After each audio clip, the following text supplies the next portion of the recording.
பாருங்க இன்றைக்கி வந்து டாக்ஸானமி அது இல்லாமல் அனிமல் கிங்டம் ரெண்டையும் பார்க்க போகிறோம். ஆக்சுவலி இந்த டாபிக் வந்து பார்த்திங்கன்னா உயிரினங்களின் வகைப்பாடு அப்படிங்கிற ஒரு டாப்பிக்கில். ஸோ பிளான்ட் கிங்டம் வரைக்கும் நம்ம அதாவது ஒர்க் பண்ணியிருந்தோம், எக்ஸ்பிளைன் பண்ணியிருந்தோம் இல்லையா. அடுத்தது வந்து பார்க்க போகிறது அனிமல் கிங்டம் தான். ஸோ இதில் தான் நிறையா கொஷின்ஸ் எக்ஸாம் எஸ்எஸ்சி ஆர்ஆர்பியில் கேட்பாங்க. டாக்ஸானமி அப்படிங்கிறது விலங்குகளின் உடைய வகைப்பாடு தான். விலங்குகளில் உள்ள வகைப்பாடு தான் நம்ம பார்க்க போகிறோம். ஸோ இது ஒரு பெரிய டாப்பிக்கு, ஒரு 2 பகுதியாக கூட நம்ம பிரித்து சொல்லலாம். ஃபஸ்ட்டு பாருங்கள், நம்ம வந்து பூமியில் இந்த புவியில் ஒரு கணக்கீடு 2017 ஒரு கணக்கீடு எடுத்திருக்காங்க. 1992 ஒரு கணக்கீடு எடுத்திருக்காரு. யாருன்னா வில்சன் அப்படிங்கிறவர். அதாவது அவர் சொல்கிறாரு, சிற்றினங்கள் இன்னும் கண்டுபிடிக்க வேண்டியது அதிகமாக இருக்குது. 73% இருக்குது, அதில் கொஞ்சம் தான் கண்டுபிடிச்சிருக்கோம். அதே போல் மோரா மற்றும் குழுவினர் 2011 சொல்லியிருக்காங்க, எவ்வளோன்னு பாருங்கள். அதே போல் பிராண்டன் மற்றும் அவருடைய குழுவினர் 2017 சொல்லியிருக்காங்க. ஸோ இந்த சிற்றினங்கள் பேரினங்கள்லாம் எவ்வளவு அப்படின்னு சொல்லி அந்த விலங்குகள் தான் 73% இருக்குதுன்னு சொல்லி 1992 சொல்லியிருக்காங்க. அதே போல் 2011 90.5, 2017 வந்து 78% வந்து பாக்டீரியா இருக்குது அப்படின்னு சொல்லியிருக்காங்க. பாருங்கள், ஸோ ஒவ்வொன்றுக்கும் வந்து வித்தியாசம் இருக்குது, பார்த்துக்குங்க. இது இல்லாமல் இந்தியாவில் புதிதாக கண்டுபிடிக்கப்பட்ட சிற்றினங்கள் 2016 அதில் வந்து பார்த்திங்கன்னா அதிகமாக முதுகெலும்பு அற்றவை தான். அதுக்கப்புறம் முதுகெலும்பு உடையவை கொஞ்சம், அதுக்கப்புறம் பூச்சிகள், மீன்கள், நீர்நில வாழ்வன, தட்டை புழுக்கள், கிறிஸ்டோஷியா ஊர்வன, இது மாதிரி நிறையா வந்து இருக்குது. சின்ன சின்ன டேட்டாவோட நம்ம ஸ்டார்ட் பண்ணுறோம் உள்ள கிளாஸ். இப்போ பார்த்தது தான் அப்படி இங்கிலீஷ் மீடியத்தில் இருக்கும். ஸோ இங்கிலீஷ் மீடியம் ஸ்டூடெண்ட்ஸ் இங்கிலீஷில் நீங்கள் வந்து பார்த்துக்கலாம். ஃபஸ்ட்டு பார்க்கலாம் டாக்ஸானமி. இது ஒரு விலங்குடைய வகைப்பாடு. அதாவது டாக்ஸா அப்படிங்கிற ஒரு வேர்டு. ஸோ டாக்ஸா அப்படிங்கிறது என்ன? டாக்ஸான் அதோடைய சிங்குலரில் சொல்கிறாங்க. வகைப்பாட்டு தொகுப்பு. வகைப்பாட்டு தொகுப்பு அப்படிங்கிறது தான் டாக்ஸா. இது வந்து ஜென்ரலாக வந்து டாக்ஸாவாக மாறி இருக்குது. விலங்குகளில் சிலது ஊர்வன, பாலூட்டிகள், பல செல் உயிரிகள், இது மாதிரி நிறையா இருக்குது. அந்த உயிரிகளை வந்து வகைப்படுத்துவதற்கு அந்த வகைப்பாட்டியல் தான் டாக்ஸானமி அப்படின்னு சொல்கிறோம். எப்படி இதை வகைப்படுத்துகிறாங்க அப்படின்னு பாருங்கள். To identify the differentiate closely related species, நெருங்கிய தொடர்புடைய இனங்களை பேஸ் பண்ணி அதை பிரிக்கிறாங்க. சிற்றினங்களுக்கு இடையே உள்ள வேறுபாடுகளை வந்து தெரிஞ்சுக்கிற மாதிரி பிரிக்கிறாங்க. உயிரினங்களின் பரிணாம வளர்ச்சியை பொறுத்து அதை பிரித்து வச்சுருக்காங்களாமா. இது மட்டும் இல்லாமல் பார்த்திங்கன்னா பல்வேறுபட்ட தொகுப்புகளுக்கு இடையே உள்ள தொடர்பை விளக்குவதான் இந்த ஃபைலோஜெனிட்டிக் ட்ரீ, தொடர்பு மரம், மரபு தொகுதி தொடர்பு மரம் அப்படின்னு சொல்லுவாங்க. இதை வச்சுக்கிட்டு நம்ம உயிரினங்கள் பற்றி தெளிவாக ஒரு புரிந்து கொள்வதற்காக தான் இந்த டாக்ஸானமியே வந்திருக்குது. சரி, இந்த டாக்ஸானமி இந்த வகைப்பாட்டியல் இருக்கு இல்லையா, இதை வந்து நம்ம வந்து அப்படியே தொகுத்து சொல்ல போகிறோம்.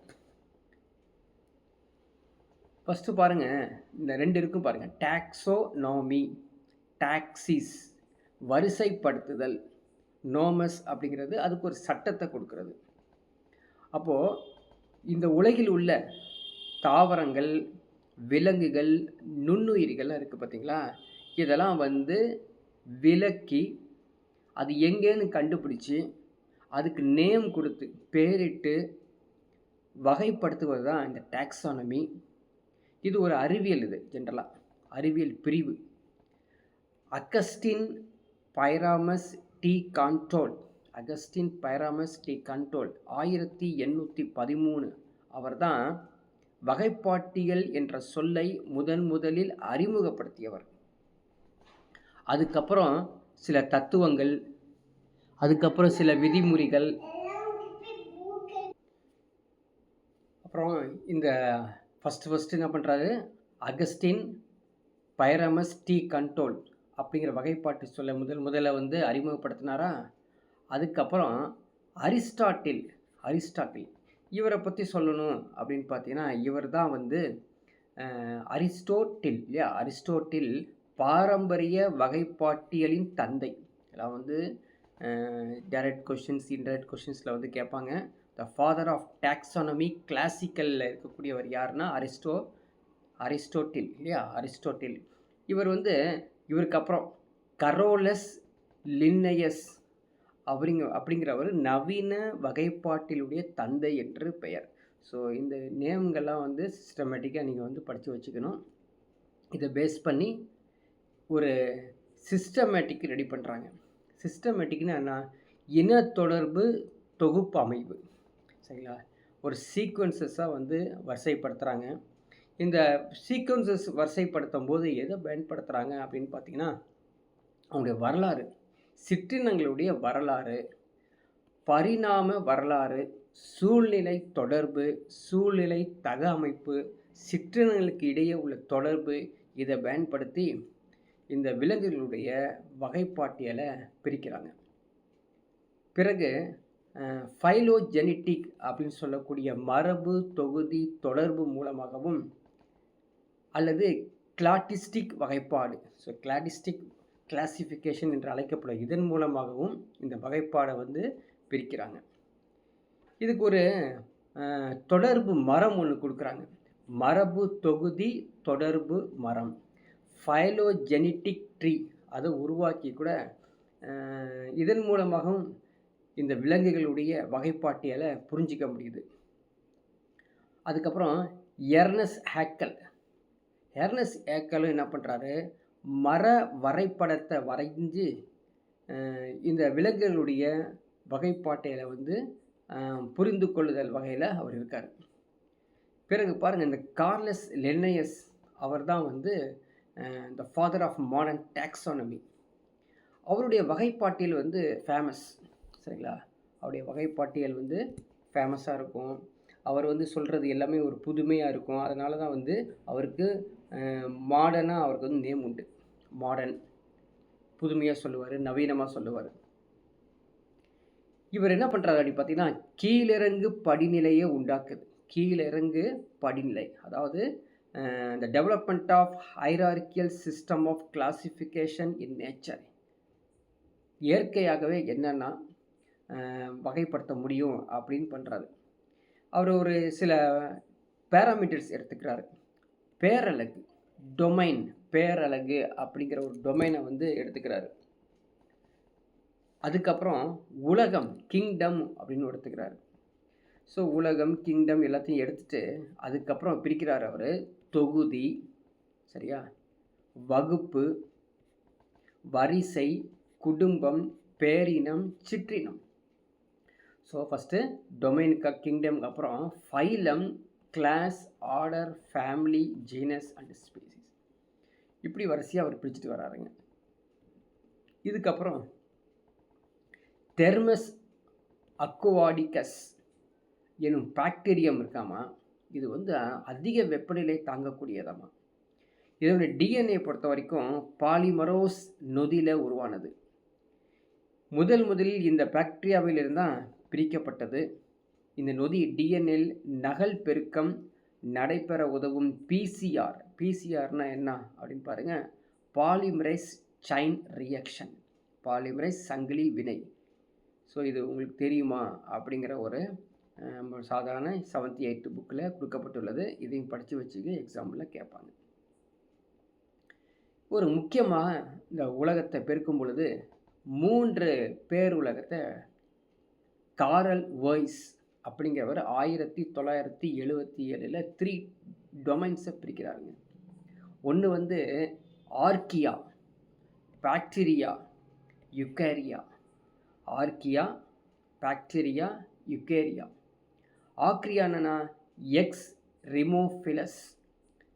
பாக்டீரியா அப்படின்னா சயனோபாக்டீரியா, யூபாக்டீரியா. யுகேரியா அப்படின்னா யுகேரிட்டுகள், புரோட்டிஸ்டா, பூஞ்சை, தாவரங்கள், விலங்குகள் இவர்களை பற்றிலாம் தனியாக வந்து பிரிக்கிறாரு இந்த காரல் ஓஸ். பிறகு 5 கிங்டம், 5 உலகங்கள், அதை படித்து வச்சுக்கணும். ஆல்ரெடி நம்ம வந்து கொஞ்சம் படித்தோம் இல்லையா. 5வது உலகத்தை தான் யார் இருக்கோம், விலங்கு உலகம் இருக்குது. ஆல்ரெடி நம்ம மொனிரோ பார்த்துட்டோம், புரோட்டிஸ்டா பார்த்துட்டோம், ஃபங்கி பார்த்துட்டோம், பிளான்டே பார்த்துட்டோம். இப்போ அனிமேலியா தான் பார்க்க போகிறோம். இது 5வது உலகத்தில் இருக்கக்கூடிய இந்த விலங்கு உலகம் பாருங்கள், இதனுடைய ஃபுல் டீட்டெயில்ஸ் என்னென்னா அப்படிங்கிறத இங்கே பார்க்க போகிறோம். பிஃபோர் தட் என்னென்னா, இந்த 3 டொமைன்ஸை ஃபஸ்ட்டு ஆல்ரெடி பார்த்தோம் இல்லையா, பாக்டீரியா, ஆர்கியா, யுகேரியா. அதே மாதிரி ட்ரெடிஷ்னல் 5 கிங்டம்ஸும் நம்ம பார்த்துட்டு வந்தோம். So monera, protista, fungi, plant, animalia. 6 kingdoms ஒன்று இருக்குது. அது என்ன அப்படின்னா, பாக்டீரியாவில் ஆரம்பித்து archaea, protista, fungi, plant, animalia. 7 kingdom சிஸ்டமும் இருக்குதாமா. So eubacteria, archaebacteria, protozoa, chromista, fungi, plant, animalia. So இது மாதிரி நிறையா வந்து வகைப்பாட்டியலை வந்து பிரித்து வச்சுருக்காங்க. இந்த இதே தமிழில் வந்து இங்கிலீஷில் பார்த்ததே தமிழில் இருக்குது. 1987 கேவ்லியர் ஸ்மித் அவர் தான் 6 உலக வகைப்பாட்டை 7 வகைப்பாடாக பிரித்தவர். இந்த வகைப்பாட்டின் மூலமாக ப்ரோகரியாட்டா, யூகரியாட்டா என்ற 2 சிறப்பான உலகங்களை பிரித்தாராம். இந்த 7 உலகங்களை பற்றி பிரித்தது மட்டும் இல்லாமல் யூ பாக்டீரியா, ஆர்கியா பாக்டீரியா அப்படின்னு சொல்லி 2 ப்ரோபாக்டீரியா உலகங்களும், புரோட்டோசோவா, குரோமிஸ்டா, பூஞ்சைகள், தாவரங்கள் என்ற 5 யூகரியோட்டிக் உயிரினங்களும் இந்த விலங்கு உலகத்தை வந்து பிரிச்சிருக்காங்க. சிலது பார்த்திங்கன்னா உயிரினங்களுடைய இனக்கலப்புலாம் இருக்குது. கிராஸ்லாம் கேள்விப்பட்டிருக்கோம் இல்லையா. இப்போ சாதாரணமாக வந்து கோழி வாங்க போனால் கிராஸ் கோழிலாம் இருக்குது. அதே போல் இந்த ஸ்டெரைல் ஹின்னி அப்படி உருவாக்கியிருக்காங்களாமா. ஆண் குதிரையை பெண் கழுதையுடன் இனக்கலைப்பு செய்வது இந்த ஸ்டெரைல் ஹின்னி, படித்து வச்சுக்கணும். ஆண் கழுதையை பெண் குதிரையுடன் இனக்கலப்பு செய்வது வந்து பார்த்தீங்கன்னா மியூல், MULE மியூல். ஆண் சிங்கத்தை பெண் புலியுடன் இணைக்கலைப்பது லைகர். ஆண் புலியை பெண் சிங்கத்துடன் இணைக்கிறது டெகான். ஞாபகம் வச்சுக்கோ, டெகான். ஸோ எப்படி இதை ஞாபகம் வச்சுக்கிறது அப்படின்னா, அந்தந்த விலங்குடைய பெயர்களை வச்சு சொல்லியிருப்பாங்க பாருங்கள். எப்படி அப்படின்னா, இந்த லிகர் அப்படின்னு எடுத்துக்கலாமா, அந்த லிகருங்கிற பேரை பாருங்களேன். லயனும் டைகரும் சேர்ந்தது. டேகான் அப்படிங்கிறது டைகரும் லயனும் சேர்ந்தது. அவ்வளோதான். அது மாதிரி ஞாபகம் வச்சுக்கலாம். ஈஸியாக எக்ஸாம்பிள் எங்கேயாவது கேட்கும்போது உங்களுக்கு யூஸ்ஃபுல்லாக இருக்கும். அடுத்தது பாருங்கள், வகைப்பாட்டுடைய படிநிலை. இப்போ ஏற்கனவே பார்த்துட்டோம் படிநிலை இல்லையா. ஃபஸ்ட்டு நான் சொன்னோம் கிங்டம்னு சொன்னோம். அதுக்கப்புறம் வந்து அது கிங்டம்ங்கிறது உலகம். அதுக்கப்புறம் ஃபைலமு தொகுதி, கிளாஸ் வகுப்பு, ஆர்டர் வந்து வரிசை, அதே மாதிரி ஃபேமிலி குடும்பம், ஜீனஸ் அப்படிங்கிறது வந்து ஜீன்கள், அதான் வந்து பேரினம், ஸ்பீசிஸ் அப்படிங்கிறது வந்து சிற்றினம். இது மாதிரி வந்து பிரிக்கிறோம். இது மட்டும் இல்லாமல் துணை உலகமாகவும் பிரிக்கிறோம். சப் கிங்டம் கூட பிரிக்கிறோம். எப்படின்னா அதோடைய நிலை, பிரிவு, துணை பிரிவு, துணை தொகுதி, சிறப்பு வகுப்பு, துணை வகுப்பு, சிறப்பு வரிசை, இதன் மூலமாகவும் இது அப்படியே பிரிச்சுட்டே போகலாம் அப்படின்னு சொல்கிறாங்க. ஆனால் ஆல்ரெடி உங்களுக்கு சொல்லியிருக்கிறேன், ஒரு சிங்கம் எப்படி வளருது, ஒரு டைகர் குதிரை எப்படி வளருதுன்னு நமக்கு என்ன, அது காட்டில் வளர்ந்துட்டு போகுது. ஆனால் நம்ம வந்து மனிதன் எப்படி வளர்ந்தான், எப்படி வந்து அவன் வந்து எந்த தொகுதியில், எந்த வகையில், எந்த வரிசை, எந்த குடும்பத்தில் இருக்கிறான் அப்படிங்கிறதான் எக்ஸாமில் கேட்பாங்க. ஸோ ஹியூமன் பீயிங்ஸ் இல்லையா, அதுதான் கேட்பாங்க. அதான் மனிதனின் வகைப்பாட்டு படிநிலை தான் பார்த்துருக்கோம். ஸோ அனிமாலியா, அதான் விலங்கு உலகம். அதுலேருந்து வரக்கூடிய தொகுதி அப்படிங்கிறது முதுகு நாணிகள். நம்மளாம் முதுகு நாணிகள், முதுகு நாண்கள் இருக்கும், முதுகு எலும்புகள் இருக்கும். அதுக்கப்புறம் வகை வகுப்பு அப்படின்னு பார்த்தீங்கன்னா நம்மளாம் பாலூட்டிகள், மேமல்ஸ் சொல்கிறோம் இல்லையா. உடல் முழுவதும் உரோமங்கள் இருக்கும், அதே மாதிரி பால் சுரப்பிகளும் இருக்கும். என்னென்ன வரிசை இருக்கும், பிரைமேட்டா அப்படிங்கிற வரிசையை கொண்டது. முன்னோக்கி பார்வை கொண்டு பின்னாடி பார்க்க முடியாது நம்மளால. சரிங்களா? விரல்கள் எல்லாமே முன்னோக்கியே தான் இருக்கும். என்ன குடும்பம்? ஹோமினிடே. ஹோமினிடே அப்படிங்கிற குடும்பத்தை சேர்ந்தவங்க மனிதர்கள். தட்டையான முகம், பைனாக்குலர் பார்வை, இது மாதிரி இருப்பாங்க. பேரினம் எடுத்துக்கிட்டா ஹோமோ பேரினம். சிற்றினம் ஹோமோ சேப்பியன்ஸ். இதை நீங்கள் படித்து வச்சுக்கணும். ஹோமோ சேம்பியன்ஸ் வந்து 2 கால்கள் உடைய அறிவு கூர்மை உடையவர்கள். அப்போ நம்ம வந்து திரும்ப ஒரு டைம் படித்து வச்சுக்கிட்டு எல்லா கொஷின்ஸ் கேட்பாங்க. நம்ம வந்து சிற்றினம்னா ஹோமோ செப்பியன்ஸ் சிற்றினம், பேரினம்னா ஹோமோ பேரினம், குடும்பம்னா ஹோமினிடே குடும்பம், பிரைமேட்டா அப்படின்னா பிரைமேட்டா வரிசை, பாலூட்டி வகை, முதுகு நாணி தொகுதி. இதெல்லாம் நம்ம வந்து தெரிஞ்சு வச்சுக்கணும். அப்படி இங்கிலீஷ்லேயே இருக்கும், நீங்கள் பார்த்துக்கலாம். அடுத்தது பாருங்கள், இது மாதிரி டு யூ நோ வரதெல்லாம் நீங்கள் கண்டிப்பாக படிச்சுக்கணும். அதுலேருந்து கொஷின்ஸ் கேட்பாங்க. தாவரங்களின் சிற்றினத்தை பற்றி சொல்கிறாங்க. இந்த ஸ்பீசிஸ் பிளான்டனம் 1753. அது இல்லாமல் அவங்களுடைய இயற்கை முறைமைகள் சிஸ்டமா நேச்சுரா 10வது பதிவு 1758 லின்னயஸ் அவர்கள் குறிப்பிட்ட ஒரு புத்தகம். அந்த புத்தகத்தில் உயிரிகள் பெயரிடும் முறையை பற்றி கூறப்பட்டுள்ளது. பயாலஜிக்கல் நாமன்கல்ச்சர். அது இரு பெயரிடும் முறை பயோநாமினல் என்ற சொல்லு வந்து உருவாக்கப்பட்டது. பெரும்பாலான தாவரங்கள் மற்றும் உயிரின வகைகள் தற்கால உயிரியல் பெயரமைப்பிற்கு தொடக்க புள்ளியாகவே இருக்கும். ஸோ ஒவ்வொரு பெயர் எப்படி வைக்கிறோம் அப்படிங்கிறத வந்து அதில் சொல்லியிருப்பாங்க. அது இல்லாமல் ஜூலை 2017 தமிழ்நாட்டில் கொடைக்கானல் ஒரு ஏரியில் ஈசான் என்ற 9 வயது மாணவன் நன்னீரில் வாழக்கூடிய புதிய வகை ஜெல்லை மீனை கண்டறிந்தான் அப்படின்னு கொடுத்துருக்காங்க. ஸோ இதை வந்து படித்து வச்சுக்கோ. அதே மாதிரி தென்னிந்தியாவில் தற்போது கண்டுபிடிக்கப்பட்டுள்ள சிற்றினங்களில் இந்தியாவில் மேற்கு தொடர்ச்சி மலைப்பகுதியில் மாறுபட்ட புதிய வகை தவளை ஒன்று ஆகஸ்ட் 2017 அறிஞர்களால் கண்டறிக்கப்பட்டதாம். ஸோ பார்க்குறதுக்கு எப்படி இருக்குது? ஊதா நிறத்துடன் கண்ணை சுற்றி இளநீளம்லாம் கொண்டுள்ளது. ஸோ 2014 மேற்கு தொடர்ச்சி மலையில் உயிரிழந்த டாக்டர் சுப்பிரமணியம் பூபதி அவர்களின் நினைவாக இந்த தவளை, இதான் படிக்கணும், எக்ஸாமில் கேட்பாங்க. ஸோ நாசிகா பெட்ராக்ஸ் பூபதி என்ற பெயரை பெற்றுள்ளது. இதெல்லாம் வந்து படித்து வச்சுக்கோ, கேட்க போகிறாங்க. அதான் தவளையை பாருங்கள் எப்படி இருக்குன்னு, வித்தியாசமாக இருக்கும். அடுத்தது பெயரிடும் முறை. இரு சொல் பெயரிடும் முறை பயோனாமியல் நாமன்கல்ச்சர். ஜென்ரலாக வந்து ஒவ்வொன்றும் வந்து இரு சொல் பெயரிடும் முறையை வந்து பயன்படுத்துகிறாங்களாமா. எப்படி அப்படின்னு பாருங்கள். எடுத்துக்காட்டு சொல்கிறாங்க. இந்திய தேசிய பறவையான மயிலை வந்து எப்படி பெயரிடுறாங்க அப்படின்னு கொடுக்காங்க பாருங்கள். பாவோ கிறிஸ்டேட்டஸ் என்றும், இந்திய தேசிய விலங்குகளான புலி பாந்திரா டைக்ரிஸ் என்றும், தமிழ்நாட்டின் மாநில பறவையான மரகத புறா சால்கோபாப்ஸ் இண்டிகா என்ற பெயரும். சரி, ஒவ்வொன்றும் எப்படி பெயரிட்டிருக்காங்க அப்படின்னு பார்த்தீங்கன்னா, முதல் சொல் எதை குறிக்குது, ரெண்டாவது சொல் என்ன குறிக்குது. ஸோ முதல் சொல் அப்படிங்கிறது பேரினத்தையும், முதல் சொல் வந்து பேரினத்தையும், இரண்டாவது சொல் வந்து சிற்றின பெயரையும் குறிக்குது. ஸோ முதல்ல வர்றது ஜீனஸ், செகண்டு வந்து பார்த்தீங்கன்னா ஸ்பீசிஸில் வந்து வருது, ஞாபகம் வச்சுக்கோங்க.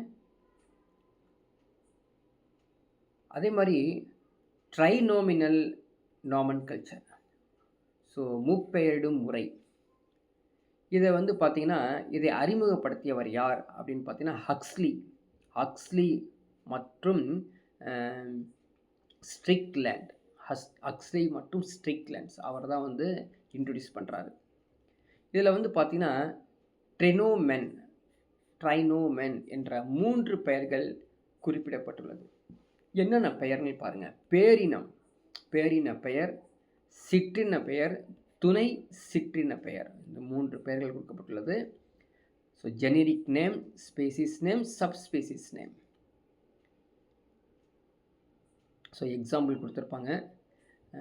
இந்திய வீட்டு காக்கா காக்கா இருக்கு இல்லையா, அதோடைய பேர் வந்து கார்வஸ் ஸ்ப்ளெண்டஸ், அப்புறம் ஸ்ப்ளெண்டன்ஸ் அப்படி கொடுத்துருக்காங்க. ஸோ இதில் வந்து அடுத்த ஒரு பெயர் வந்து பாருங்கள், டாட்டோனமி என்ற பெயரும் கொடுக்கப்பட்டுள்ளது. எடுத்துக்காட்டு வந்து நாஜா நாஜா, இந்திய நாகம் அப்படிங்கிற பெயரும் கொடுக்கப்பட்டுள்ளது. என்னென்ன விதிகள் கொடுக்குறாங்க பாருங்கள், பெயரிடுவதற்கு என்னென்ன விதிகள், த ரூல்ஸ் ஆஃப் நாமன்கல்ச்சர் அப்படின்னா, ஒரு அறிவியல் பெயரை நம்ம வந்து பெயரிடும் போது கைகளால் எழுதும்போது ஒவ்வொரு சொல்லையும் இடைவெளி விட்டு அடிக்கோடிட்டு எழுதணும். ஒன்று, பேரின பெயர் தான் முதல் பெயர், சிற்றின பெயர் வந்து இரண்டாவது பெயர். இரு வெவ்வேறு உயிரிகளின் அறிவியல் பெயர்கள் ஒன்றாக இருக்கக்கூடாது. இதெல்லாம் ரூல்ஸ். உயிரினத்தின் அறிவியல் பெயரை எழுதும் பொழுது அறிஞரின் பெயரையோ அவரது சுருக்கமான பெயரையோ அதை பதிவு செய்து ஆண்டுடன் சேர்த்து எழுத வேண்டும். இப்போ எக்ஸாம்பிளுக்கு சிங்கம், Felix Leo. Okay, Felix Leo 1758. அதே மாதிரி ஃபெலிஸ் லியோ எல் 1758 அப்படி பேரை வந்து கொடுத்துக்கிறாங்க. சிற்றினத்தை கண்டறிந்த அறிஞரின் பெயரை அவ்வினத்திற்கு வைக்கும் போது சிற்றின பெயர் 112 ஏஇ அப்படிங்கிற ஒரு பெயருடன் சேர்த்துக்கணும். ஸோ இது மாதிரி எக்ஸாம்பிள்ஸ்லாம் அவங்க கொடுத்துருக்காங்க. ஜஸ்ட் இந்த பெயரிடும் முறையை வந்து தெரிஞ்சு வச்சுக்கோங்க. இப்போ என்னென்ன பெயர்கள் கொடுத்துருக்கான் பாருங்கள். அமீபாக்கு என்ன பேர், அமீபா புரோட்டியஸ். ஹைட்ராக்கு என்ன பேர், ஹைட்ரா வால்கரியஸ். உருளை புழுக்கு வந்து அஸ்காரிஸ் லூம்பரிகாய்ட்ஸ். நாடா புழுகு வந்து டீனியா சோலியம். நீங்கள் என்ன பண்ணணும் அப்படின்னா புக்கில் இருக்கிறத மட்டும் படித்தா போதும், எக்ஸ்ட்ராலாம் தேவையில்லை. அதுவே மனப்பாடம் பண்ணிக்கங்க, ஏதாவது ஒன்று கேட்க போகிறாங்க. அட்டை வந்து ஹிருடினோரியா கெனானுலுசா. கரப்பான் பூச்சி வந்து பெரிப்ளினேட்டா அமெரிக்கானா. நத்தை வந்து பைக்குலானா குளோபைசா. நட்சத்திர மீன் வந்து அஸ்டரியஸ் ரூபன்ஸ். அப்படியே வந்து கோத்ரூ பண்ணிக்கங்க. நான் படித்து பார்க்குறதுக்கு நேரத்துக்கு பதிலாக வேறு ஒரு எக்ஸ்ப்ளனேஷன் கொடுத்துட்டு போயிடலாம். நெக்ஸ்ட்டு பாருங்கள், சிற்றின கோட்பாடு, the concept of species. So சிற்றினம் என்பது என்னது, அதனுடைய வகைப்பாட்டின் அடிப்படையோட அலகு. சிற்றினம் என்பது வகைப்பாட்டின் அடிப்படை அலகு. So basic unit of classification the species. சிற்றினம் என்ற சொல் வந்து ஜான் ட்ரே என்பவரால் உருவாக்கப்பட்டது. 1963ஆம் ஆண்டில் வெளியான அவருடைய தாவரங்களின் பொது வரலாறு, இந்த ஹிஸ்டோரியா ஜெனலியஸ் பிளான்ட்ரம், அதில் 3 தொகுதியில் அந்த ஒரு நூலில் பொது மூதாதையர்களின் உருவான புற தோற்றத்தில் ஒத்தமைந்த உயிரினக்குழு சிற்றினம் ஆகும் என அவர் விளக்கியுள்ளார். அதேமாதிரி சிஸ்டமா நேச்சுரா, இயற்கை முறையிலையும் அவர் வந்து எக்ஸ்பிளைன் பண்ணியிருக்காரு. 1859 சார்லஸ் டார்வின் சிற்றினங்களின் தோற்றம், த ஆரிஜின் ஆஃப் ஸ்பீசிஸ் என்ற நூலையும் அவர் வந்து இதை விளக்கி சொல்லியிருக்காராமா. அதே மாதிரி உயிரினங்களுடைய டிஎன்ஏ இருக்குது பார்த்தீங்களா, அதை பற்றி அவர் சொல்லும் பொழுது டிஎன்ஏ வந்து வரி குறியீடு, டிஎன்ஏ பார்கோடிங் மூலமாக, இந்த தொழில்நுட்பத்தின் மூலமாக எக்ஸ்பிளைன் பண்ணியிருக்காங்க. அதே மாதிரி டிஎன்ஏ கலப்பு ஆக்கம், டிஎன்ஏ ஹைபிரிடைசேஷன் என்ற தொழில்நுட்பத்தையும் பயன்படுத்தியிருக்காங்க. டிஎன்ஏ கைரேகை தொழில்நுட்பம், டிஎன்ஏ ஃபிங்கர் பிரிண்ட் மூலமாகவும் டெக்னாலஜி வந்து பயன்படுத்தப்பட்டுள்ளது அப்படின்னு கொடுத்துருக்காங்க. ஸோ அடுத்தது பாருங்கள், டைனோசர் வந்து முழுமையான மறைவிற்கு காரணம் என்ன அப்படின்னு கேட்டிருக்காங்க. இது ஒரு தெரிந்து கொள்ளுங்கள் அப்படிங்கிறது. காரணத்தை வந்து அதன் அடிப்படையில் ஏன் சிட்டுக்குருவின் அழியும் நிலையில் உள்ள விலங்குகள் பட்டியலில் சேர்க்கப்பட்டுள்ளன என சிந்திச்சு பாருங்கள். ஸோ அது எப்படி இறந்துருக்கும் அப்படின்னு திங்க் பண்ணி பாருங்கள். அதே மாதிரி சிட்டுக்குருவி அழிஞ்சிட்டு இருக்குது, பார்க்க முடியும். முன்னாடிலாம் நிறைய சிட்டுக்குருவிகள் பார்த்தோம், இப்போ பார்க்க முடியல. ஸோ நெக்ஸ்ட்டு வந்து பார்க்கலாம். இப்போ தான் வந்து புக்கில் இருக்கிற ஒரு முக்கியமான எக்ஸ்ப்ளனேஷனுக்கு வரும். இதில் வந்து பாருங்கள், இந்த அனிமல் கிங்டம் அப்படிங்கிறது டாக்ஸானமி மூலமாக அனிமலுடைய கம்ப்ளீட் வகைப்பாட்டியலை வந்து பார்த்தோம் அப்படிங்கிறத இங்கேயும் கொடுக்கப்பட்டுள்ளது. இதில் வந்து பார்த்திங்கன்னா 5 உலக வகைப்பாடில் வந்து மோனிரா, புரோட்டிஸ்டா, பூஞ்சை, பிளான்டே, அனிமலியா எல்லாமே இருந்தது. ஆல்ரெடி நம்ம எல்லாம் ஃபுல்லாகவே பார்த்துட்டோம், சரிங்களா. அதோடைய தொகுதி பாருங்கள், கிங்டம், ஃபைலம், சரிங்களா. Kingdom, phylum, class, order, family, genus, species அப்படிங்கிறது பார்த்தோம்.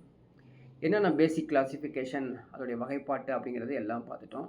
ஸோ அதனுடைய கட்டமைப்பு நிலை என்ன அப்படின்னு பார்த்தீங்கன்னா, so animals are grouped as unicellular or multicellular 2மாவும் இருக்காங்க. யூனிசெல்லுலாரும் இருக்காங்க, மல்டி செல்லுலாரும் இருக்காங்க.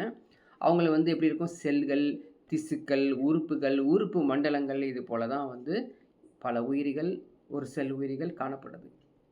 இந்த உயிரிகள் பாருங்கள் எப்படி இருக்குன்னா சமச்சீர் வகையை சேர்ந்தது, சிமெண்ட்டில் இருக்குமாமா. அதாவது உடல் உறுப்புகள் அமைந்துள்ள முறை வந்து சமச்சீரில் இருக்குது. இரு வகையாக பிரிக்கலாம். ஒன்று வந்து ஆர சமச்சீர், இருபக்க சமச்சீர். ஆர சமச்சீர்னா ரேடியல் சிமெண்ட்ரி, சரிங்களா? ரேடியல் சிமெண்ட்ரியில் என்ன அர்த்தம், the body parts are arrange around the central axis, சரிங்களா? விலங்குகள் உடல் உறுப்புகள் ஒரு மைய அச்சினை சுற்றிலும் அமைக்கப்பட்டிருக்கின்றன. அதே மாதிரி உயிரின் உடலில் இருக்கக்கூடிய ஒரு திசையில் பிரிந்தாலும் ஒத்த சமமான 2 பாகங்களாக காணப்படும். கிட்டத்தட்ட நம்மள மாதிரி தான். ஸோ ரேடியல் சிமெட்ரி, சென்ட்ர ஆக்சிஸை பேஸ் பண்ணி அப்படியே வந்து பாதி பாதியாக பிரித்து வச்சுருக்காங்க. ஸோ எக்ஸாம்பிளும் கொடுத்துருக்காங்க. எத்தனை எக்ஸாம்பிள் கொடுத்துருப்பாங்க, கடல் சாமந்தி, நட்சத்திர மீன், கடற் பஞ்சு எல்லாத்தையுமே வந்து ஆர சமச்சீருக்கு வந்து எடுத்துக்காட்டாக கொடுக்கப்பட்டுள்ளது. அடுத்து பாருங்க, இருபக்க சமச்சீர், பைலேட்ரல் சிமெட்ரி. ஸோ பைலேட்ரல் சிமெட்ரியில் வந்து பார்த்தீங்கன்னா உடல் உறுப்புகள் மைய அச்சின் இரு மருங்கிலும் அமைக்கப்பட்டிருக்கும். மைய அச்சின் வழியாக உடலை பிரித்தால் மட்டுமே இரு சமமான பாகங்கள் கிடைக்கும். எக்ஸாம்பிளுக்கு ஒரு தவளையை எடுத்துக்கிறாங்க, தவளையா அப்படியே பாதியாக பிரிக்கலாம். அதே மாதிரி ஒரு ஆமையை எடுத்து பைலேட்ரல் சிமெட்ரியை வந்து பிரிக்கிறாங்க. அப்படியே கண்ணாடி வச்சு பார்த்த மாதிரி இந்த பக்கம் பாதி அந்த பக்கம் பாதி ஒரே மாதிரியாக இருக்கும். இங்கே வந்து பார்த்திங்கன்னா ஒரு பூச்சியை எடுத்து அதையும் பிரித்து பார்க்குறான். இரு சமபக்க சம சீரமைப்பு காணப்படுது. அடுத்து கருமூல அடுக்குகள். கருமூல அடுக்குகள் அப்படிங்கிறது என்ன அப்படின்னு பார்த்தீங்கன்னா, so germ layers are formed during the development of an embryo. கரு உருவாக்கத்தின் போது உருவாக்கக்கூடியதான் கருமூல அடுக்கு. இந்த அடுக்குகள் ஹைட்ரா அப்படிங்கிற ஒரு உயிரினத்தில் எடுத்து பார்க்குறாங்க. அதில் வந்து புற அடுக்கு இருக்குது, அக அடுக்கு இருக்குது. 2 கரு படலங்கள் காணப்படுதாமா. புற அடுக்கு, நடு அடுக்கு, அக அடுக்கு என்ற 3 கருப்படங்கள் காணப்படுது. யாருக்கு? ரேபிட்டுக்கு, முயலுக்கு, சரிங்களா? அது தான் இங்கே வந்து கொடுத்துருக்காங்க. Diploblastic, triploblastic germ layers. அதில் வந்து பார்த்திங்கன்னா ஃபஸ்ட்டு வந்து எண்டோடேம்ஸ், அதுக்கப்புறம் வந்து மீசோடேம்ஸ், எக்டோடேம்ஸ் அப்படின்னு சொல்லி ஒரு ஜெம் லேயர்ஸ் வந்து காணப்படுது. அடுத்தது வந்து பார்த்திங்கன்னா உடற்குழி, காலம் சொல்லுவாங்க. இவங்க வந்து பார்த்திங்கன்னா உள்ளே ஒன்றுமே இருக்காது, ஒரு குழியாட்டம் தான் இருக்கும். வெறும் திரவத்தால் நிரப்பப்பட்ட அது ஒரு விதமான உயிரினம். உடல் சுவற்றில் உணவு பாதை பிரிக்கப்படுகிறது. உடல் சுவற்றில் தான் உணவு பாதை வந்து பிரிக்கப்படுகிறது. இவங்களுக்கு வந்து ட்ரூ பாடி கேவிட்டின்னு சொல்லுவாங்க. உண்மையான உடற்குழி இருக்கும். இதுக்கு வந்து பார்த்திங்கன்னா சீலோம் என்பது நடு அடுக்கில் அமைந்துள்ளது. சீலோம் உடற்குழி அப்படிங்கிறது. உடற்குழியின் தன்மையில் அடிப்படையில் விலங்குகளை ஒரு 3 வகையாக பிரிக்கலாம், சரிங்களா? ஒன்று வந்து உடற்குழி அற்றவை. உடற்குழி அற்றவை, அவங்களுக்கு வந்து எந்த ஒரு பாடியில் குழி இருக்காது. எக்ஸாம்பிள் எடுத்துக்கிட்டால் நாடா புழுக்கள், டேப் வார்ம் அப்படின்னு. அதனுடைய எக்ஸாம்பிள்ஸுடைய பிக்சர்ஸ் தான் நீங்கள் பார்த்துட்ருக்கீங்க. உடற்குழி அற்றவை தட்டை புழுக்கள் எப்படி இருக்கும் பாருங்கள். புற அடுக்கு, நடு அடுக்கு, அக அடுக்கு இது மாதிரி பிரிஞ்சிருக்கும். சிலது பார்த்திங்கன்னா சீடோ காலமேட்ஸ்ன்னு சொல்லுவாங்க. பொய்யான உடற்குழி கொண்டவையாக இருக்கும். எக்ஸாம்பிள் உருளை புழுக்கள். ஸோ நீங்கள் வந்து அந்த நேமு, அந்த விலங்குடைய, அந்த உயிரினத்துடைய பெயர் 2ஐயும் ஞாபகம் வச்சுக்கணும். மண்புழு, தவளை இவங்களாம் வந்து உண்மையான உடற்குழி உடையவை. பொய்யான உடற்குழி உடையவை உருளை புழுக்கள். உண்மையான உடற்குழி உடையவை மண்புழு, தவளை. ஸோ அதுக்கான எக்ஸாம்பிள்ஸ் தான் இங்கே பார்த்துருப்பீங்க. சீடோ காலமேட் அப்படின்னு.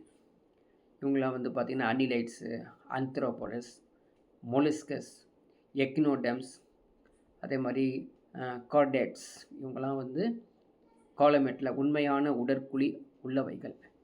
பொய்யான உடற்குழி உடையவைகள் வந்து இந்த உருளை புழுக்கள். அவங்களுக்கு வந்து எப்படி இருக்கும் பாருங்க, பொய்யான உடற்குழி இருக்குது. பொது பண்புகள்ல எடுத்து பார்த்தோம் அப்படின்னு பார்த்தீங்கன்னா, விலங்குகள்ல அவங்களோட உலகம் என்ன உலகம்? விலங்கு உலகம். அவங்க கட்டமைப்பு எப்படி இருக்குன்னா, செல் அளவிலான கட்டமைப்பு.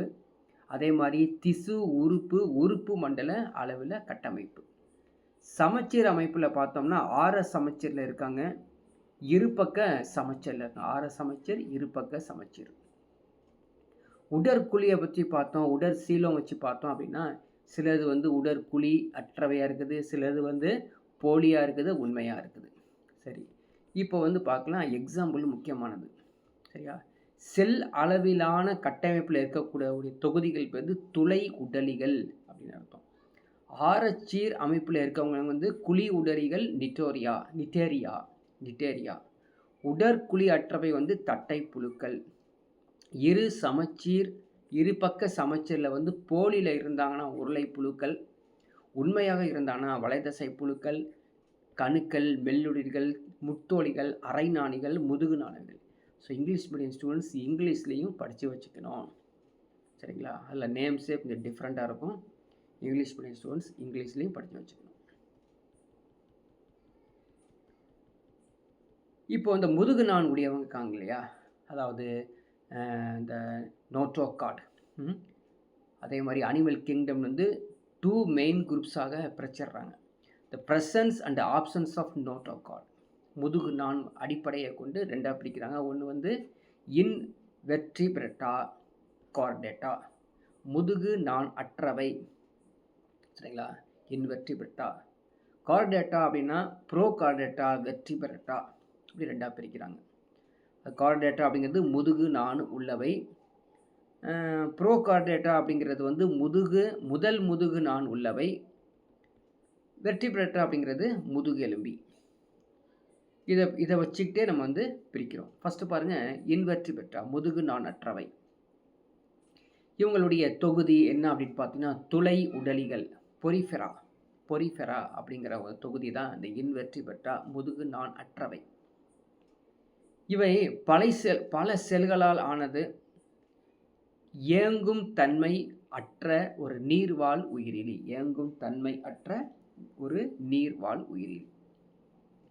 இவை செல்கள் அளவிலான கட்டமைப்பை பெற்றுள்ளது. இவற்றின் உடல் ஆஸ்டியா எனப்படும் எண்ணற்ற துளைகள்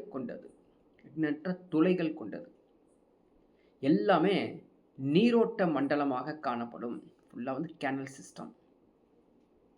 இந்த நீரோட்டத்தின் வழியாக தான் ஆக்சிஜன் உடல் முழுவதும் சுற்றி வந்துட்டு இருக்கும்.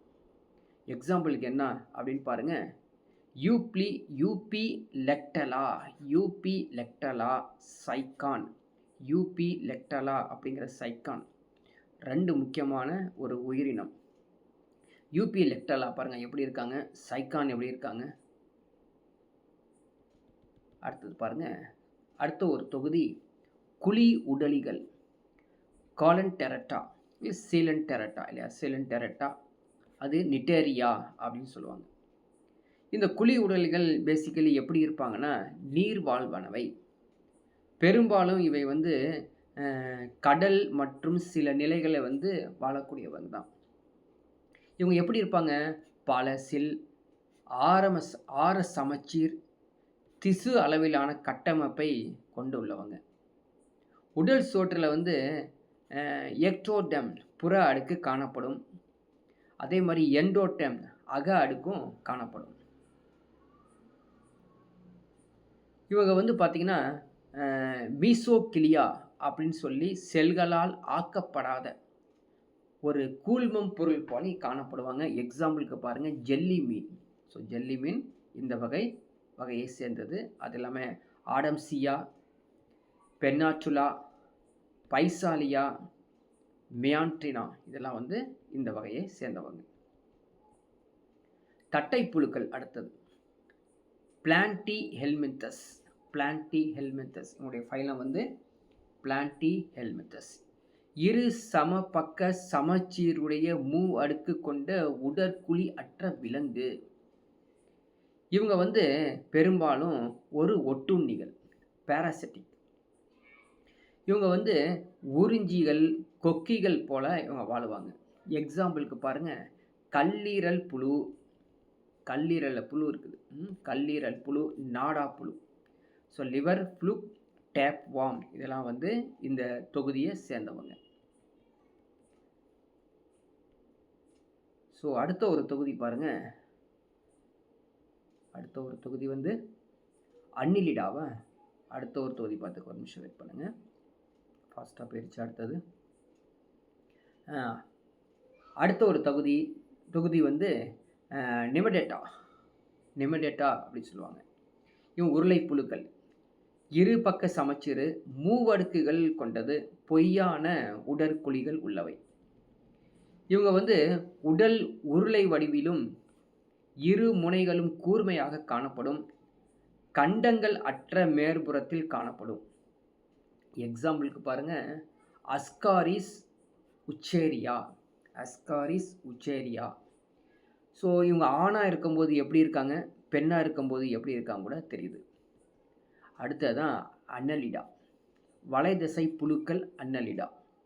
இவங்க எப்படி இருக்காங்கன்னா, இரு பக்க சமச்சீர், மூவடுக்கு, உண்மையான உடற்குழி, உறுப்பு மண்டலங்கள் முழுவதுமாக இருக்கும். உடல் வந்து மேலால் மெட்டாமியர்ஸ் என்ற கண்டங்களால் ஆனவை.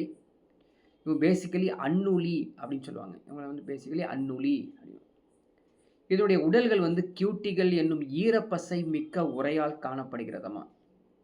இவங்க வந்து சீட்டாக்கள், பாரப்போடிகள் அப்படி வந்து இடப்பெயர்ச்சி செய்யக்கூடிய உறுப்புக்கள், லோக்கோமோட்டார் ஆர்கான்ஸ். எக்ஸாம்பிள் பாருங்கள், நீரீஸ், மண்புழு, அட்டை. ஸோ அதுக்கான வந்து படங்களும் நீங்கள் படத்தில் பார்க்கலாம். அதுக்கப்புறம் ஒரு இன்ஃபர்மேஷன்ஸ் கொடுத்துருக்காங்க, என்ன அப்படின்னு பாருங்கள். 1872 கொல்கட்டாவில் லூயிஸ் அப்படிங்கிறவர் இந்த குறிப்பை கொடுத்துருக்காரு. ஸோ யானைக்கால் வியாதி வந்திருக்காமா. அதுக்கு வந்து பேர் வந்து பைலேரியாசிஸ். மலேரியாவிற்கு அடுத்தபடியாக இந்தியாவில் மிகப்பெரிய சுகாதார பிரச்சனை கிமு 6ஆம் நூற்றாண்டிலிருந்து இருந்தது. இதை வந்து சுஸ்ருதா சம்ஹிதா என்ற நூலில் பதிவு செய்யப்பட்டுள்ளது. மீண்டும் 7வது நூற்றாண்டில் மாதவகரா என்ற இந்த நோய் குணப்படுத்தும் மாதவ நிதானா என்ற நூலிலும் விளக்கியுள்ளது. 1809 வந்து பார்த்தீங்கன்னா, கிளார்க் என்பவர் கொச்சியில் யானைக்காலை மலபார் கால் என்று அழைத்தவர். கல்கத்தாவை சேர்ந்த லூயிஸ் 872 முதலில் புறப்பரப்பில் உள்ள இரத்தத்தில் இருந்து மைக்ரோ பலேரியாவை கண்டறிந்தார். ஸோ சின்ன சின்ன இன்ஃபர்மேஷனாக கொடுத்துருப்பாங்க, கொஞ்சம் கான்சன்ட்ரேட் பண்ணி படிச்சிட்டிங்கன்னா இன்கேஸ் இதுலேருந்து கொஷின் கேட்டால் ஆன்சர் கொடுக்கலாம். அடுத்து ஆந்த்ரோபோடா, கணுக்காலிகள்.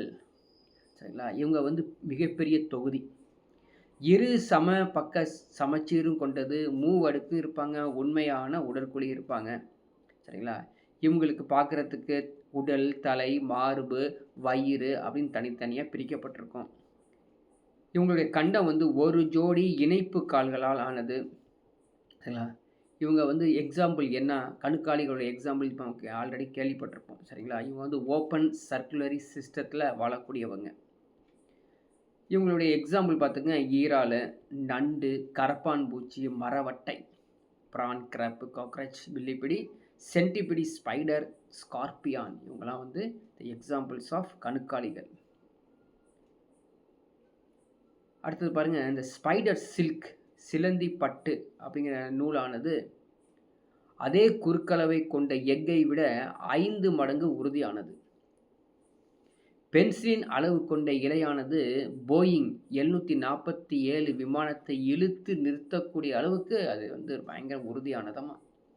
மனிதனால் உருவாக்கப்பட்ட இந்த உறுதியான கேவ்லர் என்னும் பாலிமருக்கு ஈடான வலிமை கொண்ட சிலந்தி பட்டு அப்படின்னு கொடுத்துருக்காங்க. ஸோ சிலந்தி பட்டோடைய வலிமையை கூறப்பட்டுள்ளது.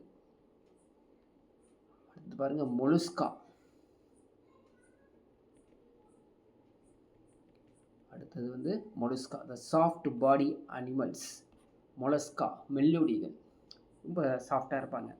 நன்னீர், கடல் நீர், நிலம் போன்ற தரை இடங்களெல்லாம் வாழக்கூடியவங்க. இவங்க வந்து bilaterally symmetrical, soft without segmentation. இவங்களுக்கு தனியா தலை, தசையிலான பாதம், உடல் உறுப்பு தொகுப்பு என்ற 3 பகுதிகளாக பிரிக்கப்பட்டிருக்கும். இவங்க வந்து தன்னுடைய பாதத்தின் வழியாக இடப்பெயர்ச்சி செய்வாங்க. ஸோ எக்ஸாம்பிளுக்கு எடுத்துக்கிட்டா ஆக்டோபஸ், சரிங்களா? ஆக்டோபஸ்ஸு, தோட்டத்து நத்தை, இவங்களாம் வந்து இந்த வகையை சேர்ந்தவங்க. அதுக்கப்புறம் உங்களுக்கு தெரியுமா அப்படின்னு சொல்லி கேட்டிருக்காங்க பாருங்க. பலவண்ண கூம்பு வடிவ நத்தை, கோனஸ் மார்மோரியஸ், மார்பிள்டு கோன் ஸ்னைல், சரிங்களா? இவங்க வந்து பார்த்தீங்கன்னா நச்சு பார்வை கோளாறையும் தசை வலிப்பு, சுவாச தடை ஆகியவற்றை உண்டாக்கி மரணத்தை ஏற்படுத்தக்கூடியவங்க இந்த நத்தைகள். அடுத்த ஒரு தொகுதி பாருங்க, முட்தோலிகள். முட்தோலிகள் எக்கைனோடெர்மெட்டா. எக்கைனோடெர்மெட்டா இவங்க வந்து கடலில் மேக்ஸிமம் எங்கே வாழ்வாங்க? கடலில் தான் வாழ்வாங்க. மூவடுக்கு உறுப்பு மண்டல கட்டமைப்பு கொண்டவங்க. முதிர் உயிரிகள், ஆற சமச்சீர் கொண்டவை. ஸோ எக்ஸாம்பிளுக்கு எடுத்துக்கிட்டா அவங்க வந்து டீப் ஃபீட் மாதிரி இருப்பாங்க. எக்ஸாம்பிள் பாருங்கள், ஸ்டார் ஃபிஷ்ஷு, சி கடல் குப்பின்னு சொல்லக்கூடிய சி உர்ச்சின். ஸோ அடுத்த ஒரு தொகுதி ஃபைலம். ஃபைலம் ஹெமிகார்டேட்டா, அரை நாணிகள். மென்மையான வடிவத்தில் இருப்பாங்களாம். இவங்களும் இருபக்க சமச்சீர், உண்மையான உடற்குழியை கொண்டவங்க. எக்ஸாம்பிள் எடுத்துங்க, அதான் முக்கியமானது. பெலனோக்ளாஸ், சரிங்களா? ஏகான் புழுக்கள் அப்படின்னு சொல்லுவாங்க இந்த மாதிரி இருக்கக்கூடிய தொகுதிகளுக்கு. அடுத்து பாருங்க, முதுகு நான் உள்ளவை கார்டேட்டா. ஸோ முதுகு நான் உள்ளவை எல்லாம் மேக்ஸிமம் நம்ம தான். அந்த முதுகு நான் இருக்கக்கூடிய எல்லாரும் வந்து பார்த்திங்கன்னா மேமல்ஸ் கண்டிப்பாக இருப்பாங்க. இந்த முதுகு நான் உள்ள வகைப்பாடு பாருங்கள். இவங்க வந்து உங்களுடைய துணை தொகுதி எடுத்துக்கிட்டால் அசிடியன், வால் முதுகு நாணிகள். இவங்களுடைய துணை தொகுதி தலை முதுகு நாணிகள். So amphioxus.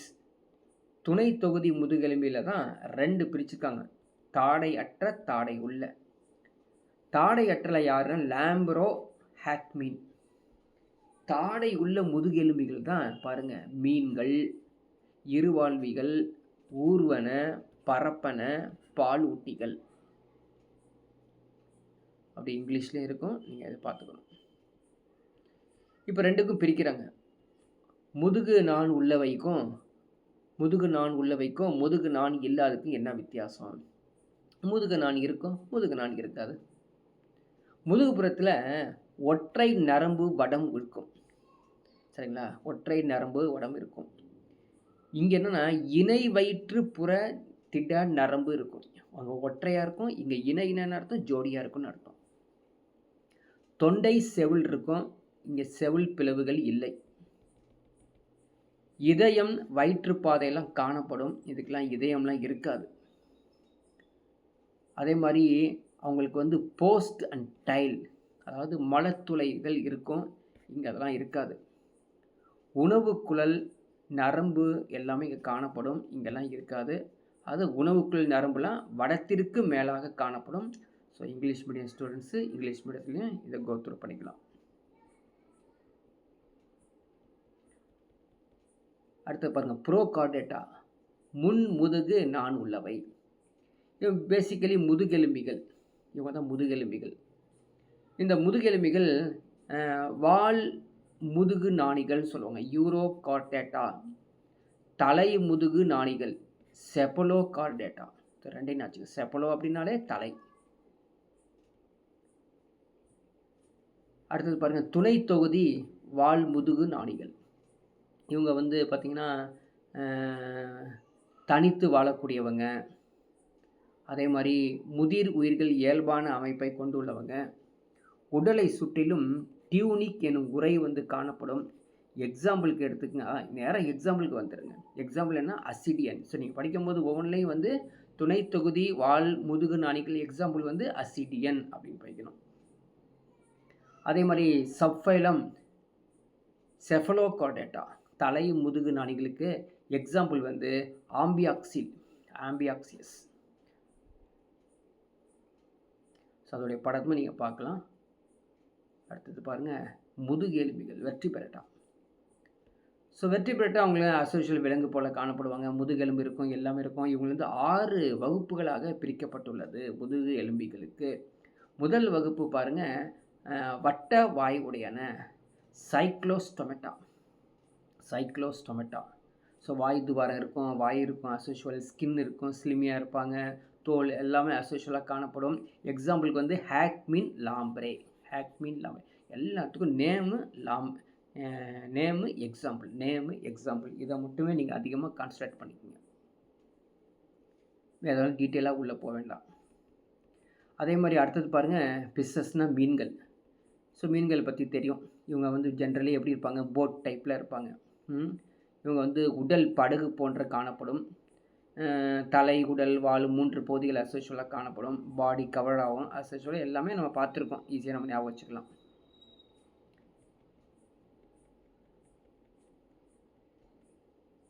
அடுத்தது பாருங்கள், கிளாஸ் ஆம்பிபியா. அது இருவாழ்விகள். நிலத்துலேயும் வாழ்வாங்களாமா, நீர்லையும் வாழுவாங்க. அப்படிலாம் இருக்கக்கூடிய இந்த தவளைகள் ஞாபகம் வச்சுக்கலாம். தவளைகள், தேரைகள், ஃப்ராக், டேட்ஸ் எல்லாம் ஞாபகம் வச்சுக்கலாம். ரெப்டிலா, ஊர்வனை. ஸோ ஊர்வனை இவங்களும் முதுகெலும்பி இருக்கும். இவங்க வந்து பேசிக்கலி என்ன பண்ணுவாங்க, அப்படி ஊறும்போது அவங்களுக்கு நிறைய எனர்ஜி வேஸ்ட் ஆகிறனால தன்னுடைய நுரையீரல் மூலமாக சுவாசம் செய்வாங்க, நம்மளை மாதிரி. சரிங்களா? அவங்களுக்கு தனியாக ஹார்ட் இருக்கும், 3 சேம்பர்ட் ஹார்ட். ஸோ இங்கே வரும்போதெல்லாம் வந்து பார்த்திங்கன்னா இதயத்துக்கு எத்தனை அறைகள் உண்டுன்னா 3 அறைகள்.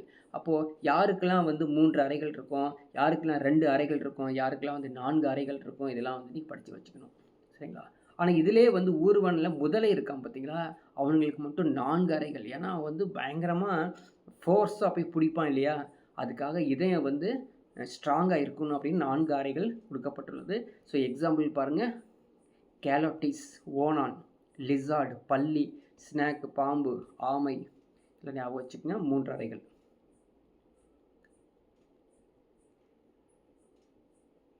அடுத்தது டர்ட்டில், டாட்டாய்ஸு இல்லை ஞாபகம் வச்சுக்கோங்க. ஸோ நெக்ஸ்ட் ஒன் பாருங்கள், ஏவிஸ். அது பறப்பனை, பறந்து போகக்கூடிய இந்த பறவைகள். சரிங்களா?